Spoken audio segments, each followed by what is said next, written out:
নমস্কার, আমি doctor Ananya Chakraborty, infertility এবং আইভিএফ স্পেশালিস্ট, রায়চার কলকাতা।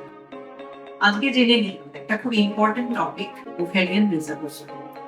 এটা একটা খুব কমন টপিক যেটা ডে টু ডে তে আমরা ফেস করে থাকি এবং এখন দেখা যাচ্ছে পেশেন্টসদের যাদের বয়স কম তাদের ওভেরিয়ান রিজার্ভটা কোনো রিজনে প্রচন্ড কম, যার জন্য তার কনসিভ করতে সমস্যা হচ্ছে।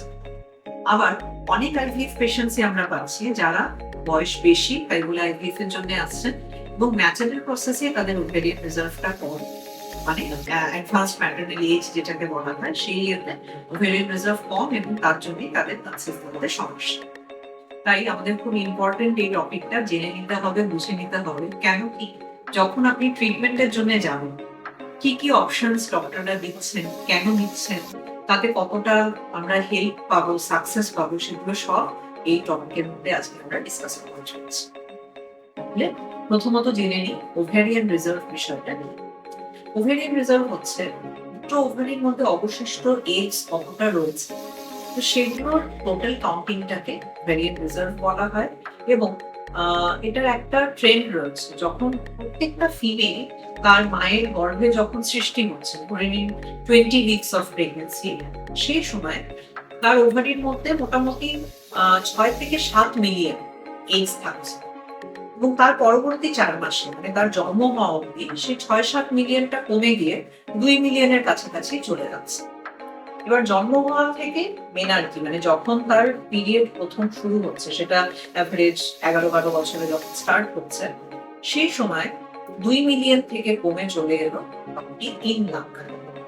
তাহলে বুঝতেই পারছেন কিভাবে গ্র্যাজুয়ালি ন্যাচারাল প্রসেসে সেই সংখ্যাটা আস্তে আস্তে করে কমে যাচ্ছে। তার পরবর্তী প্রত্যেকটা মাসে যখন মাসিক হচ্ছে, একটা করে ডিম আমরা জানি প্রত্যেক সাইকেলে বড় হচ্ছে, ডমিনেন্ট হচ্ছে, কিন্তু তার সাথে সাথে আরো অনেকগুলো ফলিকল রিক্রুট হয়েছে। সেই ফলিকল গুলো কোথায় যাবে, সেগুলো নষ্ট হয়ে যাচ্ছে। তাই প্রতি মাসে সেই 3 লাখের থেকে শুরু করে প্রতি মাসে অনেক অনেক করে এগস নষ্ট হতে হতে বা ইউজ হতে হতে একটা সময় এসে দাঁড়াচ্ছে যখন সম্পূর্ণ ওভারিয়ান রিজার্ভটা শেষ হয়ে গেল, তখন মেনোপজ চলে আসছে। তাহলে এই যে ডিক্লাইনিং ট্রেন্ডটা রয়েছে, এটা খুবই ন্যাচারাল এবং তার জন্যই আমরা বলি বয়স যত বেশি তত রিজার্ভটা কম হওয়াটা স্বাভাবিক। 32 বছর বয়সের পর থেকে এই যে কমে যাওয়ার স্পিডটা একটু ফাস্ট হতে শুরু করে এবং 35 ক্রস করলো, 40-এর কাছাকাছি চলে যাচ্ছে, 37-38 বছর বয়স, তখন খুব দ্রুত গতিতে নম্বরটা কমে যাচ্ছে। ফলে আমাদের এগের রিজার্ভটা অনেক কমে যায় এবং তার জন্যই বলা হয় যে 40 বা তার ঊর্ধ্বে গেলে প্রেগনেন্সি পাওয়াটা একটু টাফ হয়ে যায়। তাহলে আমরা এই ওভেরিয়ান রিজার্ভটা টেস্ট করবো কিভাবে? যখন একজন পেশেন্ট আসেন, কিভাবে তাকে বোঝানো যে আপনার রিজার্ভটা নর্মাল আছে নাকি কম আছে নাকি বেশি আছে? দেখুন, খুব বেসিক একটা টেস্টিং হচ্ছে সোনোগ্রাফি। সোনোগ্রাফির মধ্যে দুটো ওভারি দেখে, স্পেসিফিক্যালি তাও বলে দিই, সেকেন্ড বা থার্ড ডে, ওটা হচ্ছে অ্যাপ্রোপ্রিয়েট টাইম সোনোগ্রাফি করার। কারণ ওই সময়টাতে ওভারিগুলো একদম সাইলেন্ট থাকে, তাদের কোনো বড় ফলিকল নেই, কোনো সিস্ট নেই। সেরকম সময় যদি আমরা ছোট ছোট এগস গুলোকে দুটো ওভারি কাউন্ট করতে পারি, তার টোটালটা মিলে আমরা পেয়ে যাচ্ছি এন্ট্রাল ফলিকুলার কাউন্ট। এটা আমাদের একটা আইডিয়া দিচ্ছে যে কতটা এগ রিজার্ভ এই পেশেন্টের রয়েছে। তবে এই এন্ট্রাল ফলিকুলার কাউন্টটা একটু সাইকেল টু সাইকেল ভেরিয়েবিলিটি করতে পারে, আর খুব স্পেসিফিক্যালি ডে 2 ডে 3 এর মধ্যে দেখলে পরে আমরা সঠিক ভ্যালুটা পেতে পারি। যদি টোটাল নাম্বারটা 6 এর চেয়ে কম আছে, তাহলে আমরা বলি যে এন্ট্রাল ফলিকুলার কাউন্টটা কম দেখাচ্ছে বা রিজার্ভটা কম দেখাচ্ছে। যদি 13-14 থেকেও বেশি আছে, তাহলে সেটাকে হাই রিজার্ভ বলা। এর মাঝখানে সব ভ্যালুগুলি নর্মাল বলে ধরা যাবে। এটা ছাড়া কিছু ব্লাড টেস্ট বা কিছু হরমোনাল টেস্ট রয়েছে যেটা আমাদেরকে ওভেরিয়ান রিজার্ভের আইডিয়া দেয়। তার থেকে সব থেকে ইম্পর্টেন্ট যেটা হচ্ছে অ্যান্টি মুলেরিয়ান হরমোন বা এএমএইচ। এই টেস্টটা আমি বলতে চাইছি, এটা একটা এক ধরনের গ্লাইকোপ্রোটিন বা একটা হরমোন যেটা ব্লাডের মধ্যে পাওয়া যায়। এবং এটা কোথা থেকে আসছে? ওভারিতে যে ছোট ছোট ফলিকল গুলো রয়েছে, বিশেষ করে প্রি এন্ট্রাল আর এন্ট্রাল ফলিকলস, তাদের একটা আউটার সেল লেয়ার রয়েছে যেটাকে গ্ল্যান্ডুলোসা সেল বলা হয়। এবং এই গ্র্যানুলোসার সেল থেকে এই হরমোনগুলো সৃষ্টি হয়। তাই ব্লাডের মধ্যে আমরা যত বেশি পাচ্ছি এই ভ্যালুটা, আমরা বুঝে নিচ্ছি যে তার হয়তো সেই ছোট ছোট ফলিকলস গুলো বেশি আছে, মানে রিজার্ভটা বেশি আছে বা নর্মাল আছে বলা যায়। আচ্ছা, এই টেস্টের সব থেকে ভালো পয়েন্ট যেটা হচ্ছে যে এটার কোনো পার্টিকুলার ডে নেই করা। এই যে আমি বললাম ইন্টারফলিকুলার কাউন্ট করতে হলে day to day 3 base time, এই বেসটা মাসিতে যে কোনো দিনই করা যেতে পারে, তার সিমিলার ভ্যালু পাওয়া যায়। এবং মোটামুটি দেখা গেছে সাইকেল টু সাইকেল ভেরিয়েবিলিটিটাও অতটা হয় না। তো এটা খুব সুবিধের একটা টেস্ট, খুব ভালো একটা টেস্ট যেটা আমরা অ্যাডভাইস করে থাকি। 3 নম্বর হচ্ছে ফলিকল স্টিমুলেটিং হরমোন, এফএসএইচ। এই টেস্টটা বা এই হরমোনটা, এটা হচ্ছে আমাদের ব্রেনের থেকে একটা হরমোন সিক্রিট হয় এফএসএইচ, যেটা ওভারিকে পুশ করে এগস তৈরি করার জন্য। এবং এটা সাইকেলের প্রথম কটা দিনের মধ্যে এই টেস্টটা, এফএসএইচ টেস্টটা করতে হয়, প্রেফারেবলি ডে টু ডে। এটার একটু গল্পটা উল্টো। এমএইচ যেমন বললাম যত হাই তার মানে রেজাল্ট ভালো বা হাই আছে, কিন্তু এফএসএইচ এর কথাটা হচ্ছে যদি ওভারিটা অকেজো হয় বা অকেজো না হয়, অতটা হয়তো ভালো রেজাল্ট নেই, তাহলে ব্রেনটা অনেক কষ্ট করতে হয় তাকে অ্যাক্টিভিটি করানোর জন্য। তার মানে এফএসএইচ ভ্যালুটা যদি আমরা দেখতে পাচ্ছি যে হাই ভ্যালু, তার মানে ওভারিয়ান রিজার্ভটা কমের দিকে, কারণ সেই ওভারিটাকে এগস তৈরি করানোর জন্য অনেক পুশ করতে হচ্ছে। তাহলে এটা হলো উল্টো, এফএসএইচ হাই মানে রিজার্ভটা লো, আর এফএসএইচ নরমাল, সেটা বোঝা যায় যে আপনাদের এগ রিজার্ভটা ভালো হচ্ছে। এগুলো ছাড়া আরো দুটো হরমোন রয়েছে, এস্ট্রাডিওল আর ইনহিবিটর, সেগুলো অতটা কমনলি ইউজড নয়। এই যে তিনটে হরমোন, এক নম্বর হচ্ছে ইন্ট্রাফলিকুলার কাউন্ট, যেটা সোনোগ্রাফির মাধ্যমে হচ্ছে। দ্বিতীয় হচ্ছে এএমএইচ, অ্যান্টিমুলেরিয়ান হরমোন, এটা একটা ব্লাড টেস্ট। তৃতীয় হচ্ছে ফলিকল স্টিমুলেটিং হরমোন, এটাও একটা ব্লাড টেস্ট। এই তিনটে টেস্ট হচ্ছে সবথেকে ইম্পর্টেন্ট ওভারিয়ান রিজার্ভ জানার জন্য। এগুলোকে কিউমুলেটিভলি দেখে আমরা বুঝতে পারি বা পেশেন্টকে আমরা সেভাবে ট্রিটমেন্ট গাইড করতে পারি যে রিজার্ভটা কম আছে, নরমাল আছে, এরকম হাই আছে। অনেক পেশেন্ট প্রশ্ন করেন যে আমার রিজার্ভটা লো কেন এসছে, কি কারণে কমে গেল? আমি তো তেমনি কিছু অ্যাক্টিভিটি আমার সেরকম নেই যে কমে গেছে, বা কোনো ওষুধপত্র খেয়েছি কমে গেছে। তো বেসিক্যালি যেটা বুঝে নিতে হবে যে লো রেজাল্ট ইদানিং কালে অনেকটা কমনলি দেখা যাচ্ছে, বাট তার সঠিক পিন পয়েন্ট করে দেওয়ার মতো রিজন আমাদের কাছে সেরকম একটা থাকে না। হয়তো কোনো কারণে সে যখন সৃষ্টি হচ্ছে, এই যে বললাম মায়ের জরায়ুতে সে যখন অ্যাজ আ ফিটাস সৃষ্টি হচ্ছে, তখনই হয়তো বেসিক স্টার্টিং ভ্যালুটাই কম ছিল কোনো কারণে, বা ফরমেশন ঠিকই ছিল, কিন্তু পরবর্তীতে যখন প্রতি মাসে সেই নাম্বারটা কমতে থাকে, তার হয়তো অনেক দ্রুত গতিতে কমে গেছে।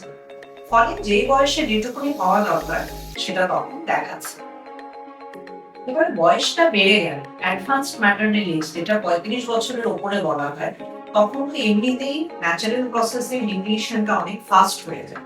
তাই তখন যদি আমরা লো রেজাল্ট দেখছি, তাও মোটামুটি মানে বোঝানো যায় পেশেন্টকে যে ঠিক আছে, ওটা এজ ফ্যাক্টরের জন্যই হচ্ছে। তার আগে রিজন একটু ডিফিকাল্ট হতে পারে, কিছু জেনেটিক রিজন আছে, আবার অনেক সময় কিছু নিউট্রিশনাল এফিসিয়েন্সিদের জন্যও হতে পারে, বা একটা অড লাইফস্টাইল, যেমন স্মোকিং, অ্যালকোহল, স্ট্রেস প্রচন্ড, ওয়ার্ক এনভায়রনমেন্টে অনেক টক্সিনস রয়েছে, কিংবা হয়তো অত ভালো ফিজিক্যাল অ্যাক্টিভিটি নেই। এইগুলো রিজন হতে পারে, তার জেনারেল হেলথটাও ভালো থাকছে না, এবং তার জন্য হয়তো এই রিজার্ভটাও কম দেখাচ্ছে। আরেকটা খুব কমন কোয়েশ্চেন, এটা অনেক পেশেন্টসেরই একটা খুব কমন মিথ থাকে, যে যদি এএমএইচটা কম আছে তাহলে কি এর কোয়ালিটিটাও কম কি? এটা বলে দিই, এএমএইচ হচ্ছে একটা ওভারিয়ান রিজার্ভ মার্কার, মানে সংখ্যা। এবারে নট নেসেসারি যে কম রিজার্ভের মধ্যে ভালো এজ পাওয়া যাবে, সেটা নয়। কিন্তু হ্যাঁ, তার থেকে যদি নাম্বারটা বেটার হয় তাহলে ডেফিনেটলি গ্রোথ বেটার হবে। নাম্বারটা যখন কমে যাচ্ছে, তখন ভ্রূণের কোয়ালিটি নিয়ে সন্দেহ থাকে বটে। তো সেই কোয়ালিটি যদি কোনোভাবে আমরা জেনেটিক টেস্টিং করে দেখছি যে সেটাও একটা ভালো কোয়ালিটি এমব্রিও, তখন সেই ভ্রূণের প্রেগনেন্সি দেওয়ার ক্ষমতাটা ৮-৫ জনের মতোই হবে। তাই এএমএইচ কম মিন্স এগ মানে কোয়ালিটি একদম খারাপ হয়ে গেছে সেটা নয়। এটা জাস্ট একটা ইন্ডিকেশন দিচ্ছে যে যাই ট্রিটমেন্ট করাবেন সেটা তাড়াতাড়ি কারণ অনেক তাড়াতাড়ি আপনার এজ গুলো কমে যাচ্ছে। বেসিক্যালি একটা টাইম ইন্ডিকেশন দিচ্ছে হচ্ছে ফাস্ট অ্যাকশন। তারপর কোয়েশ্চেন অনেকেই জিজ্ঞাসা করেন কি করলে এএমএইচটা বেড়ে যাবে। এটা একটা ইম্পর্টেন্ট জিনিস সবার বোঝা খুব প্রয়োজন। এএমএইচ বাড়িয়ে দেওয়ার কোনো ওষুধ নেই বা কোনো ট্রিটমেন্ট নেই। এখন দেখুন, খুব সিম্পল টার্মসে আমি যদি বলি, আমি বারবার করে একটা কথাই বলছি যে বয়সের সাথে এএমএইচ কমে যাওয়াটা নর্মাল।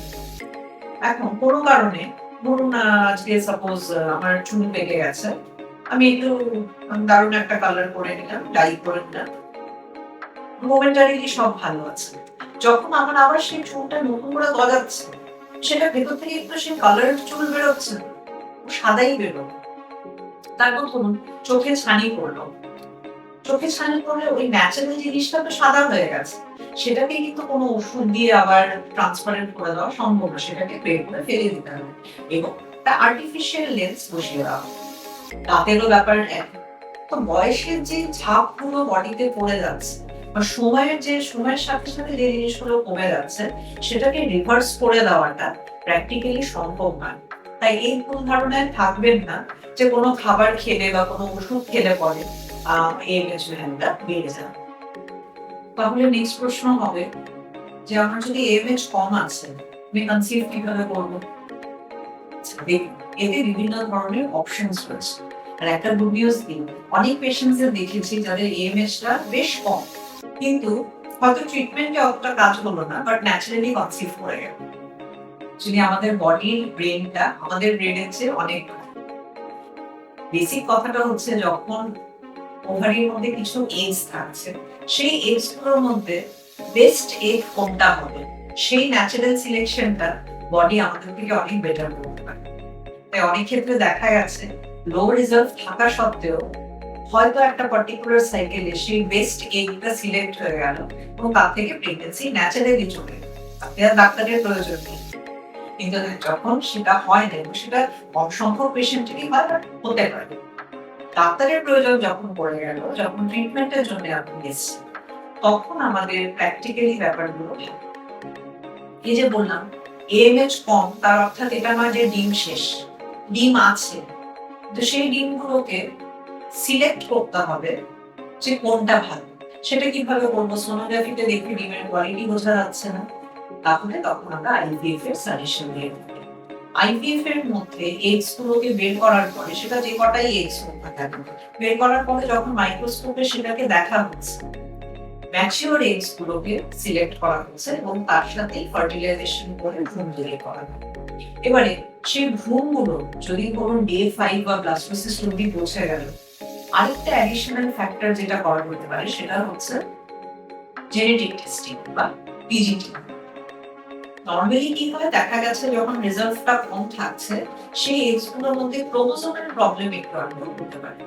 তো সেই বিষয়টা যদি আমরা খানিকটা নিশ্চিন্ত হতে পারি টেস্টিং এর মাধ্যমে, তাহলে সেই ইউপ্লয়েড এমব্রিও, মানে যার মধ্যে জেনেটিক সমস্যাটা ধরা পড়েনি, সেই এমব্রিও যদি একটাও তৈরি হয়, তাকে যদি ট্রান্সফার করা হয়, তার থেকে প্রেগন্যান্সি আসার চান্সেসটা যথেষ্ট ভালো রয়েছে। এছাড়া আরো কিছু অ্যাডিশনাল টেকনিকস ইদানিং তাহলে আন্ডার এক্সপেরিমেন্টই বলা চলে, ওয়েল এস্টাবলিশড নয়, বাট প্রচন্ড ভাবে প্র্যাকটিসে রয়েছে। সেগুলো হচ্ছে পিআরপি, স্টেম সেল থেরাপি, এগুলো দিয়েও চেষ্টা করা হচ্ছে যাদের এএমএইচ কম আছে বা যাদের ওভারিয়ান রিজাল্ট কম আছে, তারা যখন চাইছেন নিজের এগ থেকেই প্রেগন্যান্সি হওয়ার, তো সেই ক্ষেত্রে এই টেকনিকগুলো ইউজ করা যেতে পারে। এক্সপেরিমেন্টাল বটে, বাট দেখা গেছে যাদের ভ্যালুটা একটু বর্ডার লাইন, তাদের ভালোই রেসপন্স পাওয়া যাচ্ছে। একান্ত প্রচন্ড কমে গেছে ভ্যালুটা, তখন ডিফিকাল্ট হয়ে যায়। কিন্তু বেসিক কথাটা কি, এই পিআরপি হোক, স্টেম সেল থেরাপি হোক, এগুলো এএমএইচ বাড়াবে না। এটা কি করছে, ওভারির মধ্যে যেগুলো এগস গুলো সাইলেন্ট হয়ে গেছে, ডরমেন্ট হয়ে গেছে, তাদেরকে খানিকটা স্টিমুলেট করে একটু চেষ্টা করা হয় যে আমি যদি এমনিতেই হয়তো ধরুন 3টে এগস পাচ্ছি, হয়তো এগুলো ইউজ করলে আমি আরো 2-3টে এগস এক্সট্রা পেতে পারি। তো সেই দিক দিয়ে দেখা গেলে যে এএমএইচ ওই থাকবে, কিন্তু আমার নাম্বার অফ এমব্রিওসটা বেটার হতে পারে, ফলে আমার তার মধ্যে সিলেকশনটাও বেটার হতে পারে এবং প্রেগন্যান্সি চান্সেসটাও খানিকটা ইমপ্রুভ হতে পারে। তাই এগুলো কিছু প্রমিসিং টেকনিক্স রয়েছে, এখন ইউটিলাইজ হচ্ছে, এক্সপেরিমেন্টাল বেসিসেই রয়েছে যদিও, তাও এর থেকে আমরা অনেকটাই হেল্প পেয়ে থাকি। এবারে এগুলো সব করার মতো তাও কনসিভ হচ্ছে না, যতটাই এগস আছে সেই এগস গুলো হয়তো ভালো এমব্রিও তৈরি করতেই পারছে না, জেনেটিক টেস্টিং এর লেভেলে যেতেই পারছে না, ফার্টিলাইজ হচ্ছে না, সেরকম হতে পারে। সেই সব ক্ষেত্রে সেই সব পেশেন্টদের ডোনার এগ দিয়ে আইভিএফ করার সাজেশন দেওয়া হয়। ডোনার এগ মানে এগস এর কোয়ালিটি, কোয়ান্টিটি, যার থেকে নেওয়া হচ্ছে তার বয়স বেটার, এই সবকিছু ফ্যাক্টরস, বেটার ফ্যাক্টরস মিলে যখন এমব্রিওটা তৈরি হয় হাজবেন্ডের স্পার্ম দিয়ে, ডোনার এগ দিয়ে, এবং সেই এমব্রিওটা যদি ইউটেরাসে দেওয়া হয় তাহলে প্রেগন্যান্সির চান্সেসটা বেটার হচ্ছে। তাহলে দেখলাম অনেকগুলো ট্রিটমেন্ট অপশনস রয়েছে, শুধুমাত্র একটা এমএইচ রিপোর্ট কম বলে আমি একদমই হতাশায় চলে গেলাম যে আমার কিন্তু প্রেগন্যান্সি হবে না, সেটা না। বিভিন্ন ধরনের মেডিকেল অপশনস রয়েছে, কিন্তু সেগুলো আপনি কিভাবে বুঝতে পারবেন আপনার জন্য কোনটা বেস্ট হবে, সেটা গাইড করার জন্য আপনার একজন ফার্টিলিটি স্পেশালিস্ট দেখা করতে হবে। আপনার রিপোর্টস গুলো সেইভাবে অ্যানালাইজ করে অপশনস গুলো ডিসকাস করতে হবে। প্রত্যেকটা ট্রিটমেন্টেরই জেনে নেবেন 100% হয় না, কিন্তু তার ইন্ডিভিজুয়াল একটা সাকসেস রেট প্রত্যেক ট্রিটমেন্টে রয়েছে। তো সেই গাইডেন্স গুলো আপনি একজন ফার্টিলিটি স্পেশালিস্ট থেকে পেয়ে যাচ্ছেন, এবং তার পরবর্তী আপনার ট্রিটমেন্ট অপশনটা আপনি বেস্ট সিলেক্ট করে নিন।